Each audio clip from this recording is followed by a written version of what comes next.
Welcome to digital GK classes. तो ये हमारी ईवीएस की तीसरी क्लास है जो कि आपको UP TET, super TET, C TET सब में जहाँ पर भी ईवीएस आता है वहाँ पे हेल्प करेगा।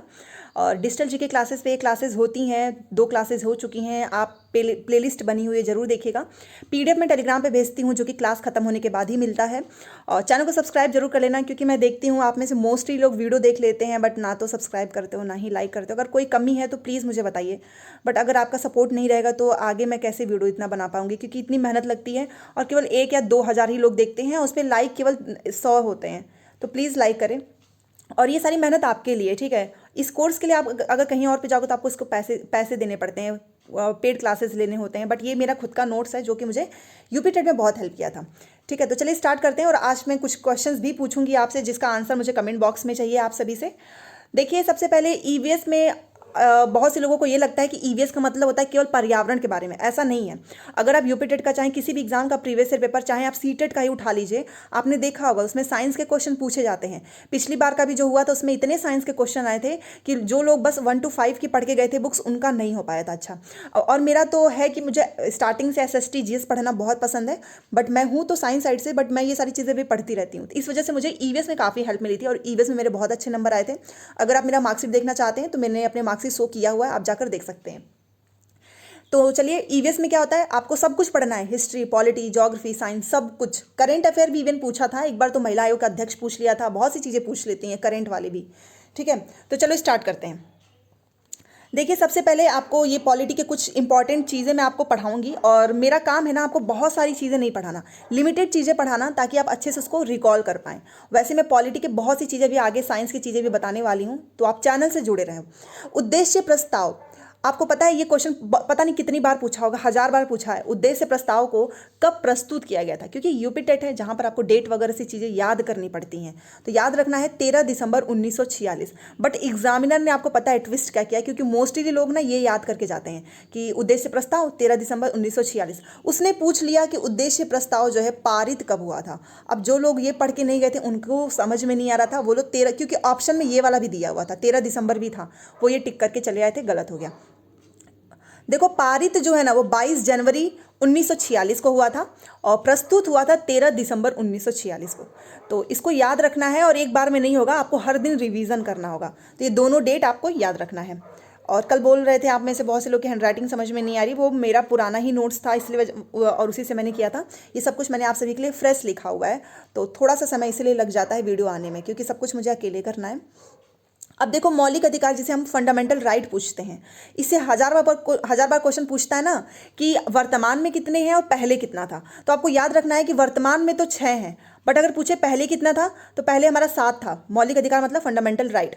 और 7वां कौन सा था, उसमें से एक जो है किसको हम लोगों ने लीगल राइट बना दिया है, तो वो था हमारा संपत्ति का अधिकार। तो ये भी पूछता है कि अब जो 6 हैं उसमें कौन सा एक नहीं है, मतलब ये 7वां वाला नंबर पूछता है। तो संपत्ति का अधिकार हमारा मौलिक अधिकार अब नहीं है। क्यों? क्योंकि संपत्ति के अधिकार को क्या बना दिया गया है, लीगल राइट बनाया है। तो क्या क्या चीज़ें पूछेंगे वो देखिए। मौलिक अधिकार वर्तमान में 6 हैं, पहले कितना था, 7 था, आपको पता होना चाहिए। कौन सा था, संपत्ति का अधिकार था। तो हम लोगों ने क्या किया था, 44वां कॉन्स्टिट्यूशन अमेंडमेंट जिसे बोलते हैं संविधान संशोधन 1978 के द्वारा हमने क्या किया, इसको हटाया, और 6 अब हमारे वर्तमान में 6 हैं। तो जब पूछे कि कितने, मतलब ये किसके द्वारा ये हुआ, तो ये हुआ था 44वां संविधान संशोधन 1978 के द्वारा। और कौन था हमारा पहले मौलिक अधिकार, तो वो था हमारा संपत्ति का अधिकार। और संपत्ति का अधिकार कौन से अनुच्छेद में था पहले, तो वो था 31 में, जिसको हम लोगों ने मौलिक अधिकार से निकाल कर क्या बना दिया, विधिक अधिकार, लीगल राइट बना दिया। अब वो किस में है, तो वो है 300A में। तो ये भी चीज़ें आपको ध्यान रखनी है कि संपत्ति का अधिकार अब किस में डाल दिया गया है, विधिक अधिकार में, लीगल राइट में, जो कि है 300A में। तो पहले 7 था, अब हो चुका है 6। अब हमारे पास केवल मौलिक अधिकार 6 हैं वर्तमान में, क्योंकि हमने क्या किया, संपत्ति के अधिकार को विधिक अधिकार बना दिया है 300A में डालकर। और कॉन्स्टिट्यूशन अमेंडमेंट पूछेगा किसके द्वारा हमने किया, तो वो है 44वां संविधान संशोधन 1978। अब इसको आप जो लोग पहली बार पढ़ रहे होंगे तो मैं तो ये बोलूँगी 1 से 2 बार इस वीडियो को देख लेना, आप समझ जाएंगे।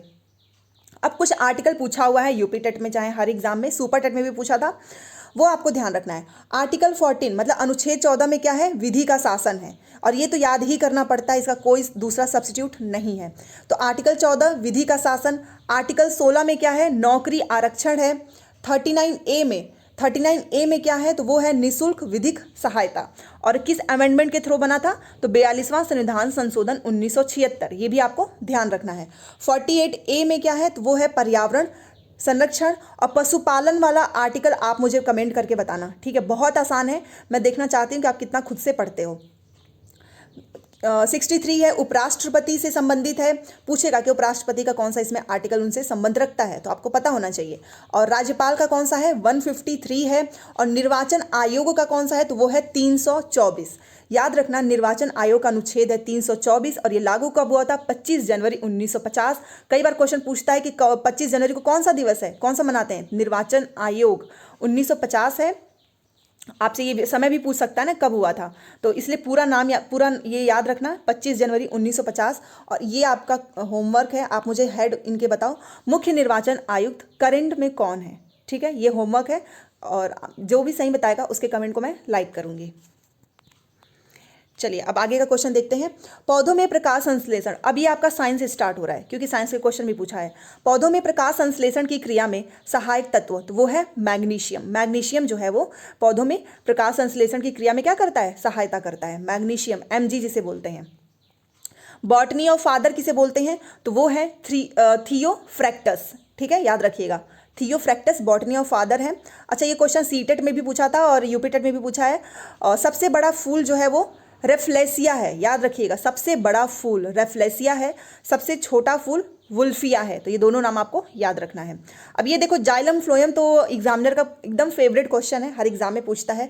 देखो वो आपसे पता है क्या पूछेगा, आपको पूरी इतिहास नहीं पढ़नी, आपसे पूछेगा जाइलम का कार्य क्या है, फ्लोएम का कार्य क्या है। और अगर मान लो फ्लोएम पूछा तो पूछेगा ना फ्लोएम का कार्य क्या है, ऑप्शन ए भोजन बनाना, ऑप्शन बी जल से संबंधित है, और 2-4 और रहते हैं, तो हम कंफ्यूज हो जाते हैं कि भोजन होगा कि जल होगा। मैं आपको इसको ट्रिक के द्वारा बता रही हूँ। देखो जाइलम आप जब बोल रहे हो जाइलम, तो ज का साउंड आ रहा है ना, जाइलम, तो आप इस ज से याद रखिए, इस ज से याद रखो। जाइलम का कार्य क्या है, जल, मतलब जो जल है जड़ से, वो पूरे पौधे के पादप से संबंधित होता है कि जल को क्या करते हैं, जो अवशोषित होता है वो जड़ों के द्वारा जो है प्रोवाइड किया जाता है पादप में। तो आप एक याद रखो, जाइलम का मतलब क्या है, ज का मतलब क्या होता है, जल। तो जब भी जाइलम का कार्य पूछेगा तो ऑप्शन में जल दिया रहेगा, आप उस पर टिक कर दोगे, तो बस। और फ्लोएम का भी मैं आपको एक तरह से बता देती हूँ। आप फ्लोएम का मतलब ये भी इससे फूड से, क्योंकि जब आप फ्लोएम बोल रहे हो तो देखो फूड वाली साउंड भी आ रही है, फ्लोएम फूड आ रहा है ना, फ, तो फ्लोएम को आप फूड से याद रख सकते हो। तो दोनों का मैंने ट्रिक बता दिया है। तो कार्य जब भी पूछे जाइलम का क्या है, फ्लोएम का कार्य है, तो जाइलम का जल से है, फ्लोएम का भोजन से है, ठीक है। अब देखो जीवाणु की खोज पूछेगा, किसने किया है, तो याद रखिएगा जीवाणु की खोज ल्यूवेनहॉक ने किया है, ठीक है, ल्यूवेनहॉक, ये नाम याद रखना है। विश्व का पहला टीका, और ये बहुत इंपॉर्टेंट क्वेश्चन है, मोस्ट इंपॉर्टेंट है, क्योंकि ये पहला टीका है। पहली चीजें ना सुपर टेट में बहुत पूछता है कि ये पहला इनका कौन है, पहला कौन है। विश्व का पहला टीका कौन सा खोजा गया था, तो वो है चेचक का। और किसने खोजा था, एडवर्ड जेनर ने, नाम याद रखिएगा। वैसे ही रेबीज का टीका ये किसने खोजा था, तो ये खोजा था लुई पाश्चर ने, ठीक है, जिसको हम रेहेब्डो वायरस भी बोलते हैं, ठीक है। तो ये है आज की क्लास। और अभी आपको ईवीएस में बहुत सारी चीज़ें पढ़नी है। अभी तो मैंने 3 ही क्लास लिया, अभी आपको बहुत सारे मैं क्लासेस दूंगी, ऐसे बहुत सारे 1000 क्वेश्चंस मैं आपको करा दूंगी कि एग्जाम तक आपका यूपीटेट सुपरटेट सब अच्छे से तैयार हो जाए, ठीक है। और अगर आपको सच में आज की क्लास अच्छी लगती है तो लाइक प्लीज़ कीजिएगा, शेयर करें अपने दोस्तों को, चैनल को सब्सक्राइब करें। PDF चाहिए होगा तो आपको हमारा टेलीग्राम चैनल कमेंट बॉक्स में मैंने दिया है, वहाँ पर जुड़ जाइए। वहाँ पर हर दिन क्लास होती है, उसकी PDF मैं भेज देती हूँ, सो दैट आपको आसानी हो चीज़ों को रिवाइज करने में, ठीक है। तो प्लीज़ चैनल को सब्सक्राइब जरूर करें, क्योंकि आपका सपोर्ट रहेगा तभी मैं आगे और भी अच्छे वीडियो बना पाऊंगी। अदरवाइज मेरा भी मोटिवेशन डाउन हो जाता है जब वीडियोस पे लाइक और व्यूज़ नहीं होते हैं। मुझे ऐसा लगता है कि शायद मेरी चीज़ें पसंद नहीं आ रही है आपको। अगर कोई कमी हो तो प्लीज़ बताइए, मैं उसमें इंप्रूवमेंट करूँगी, ठीक है। चलिए, थैंक्स फॉर वॉचिंग।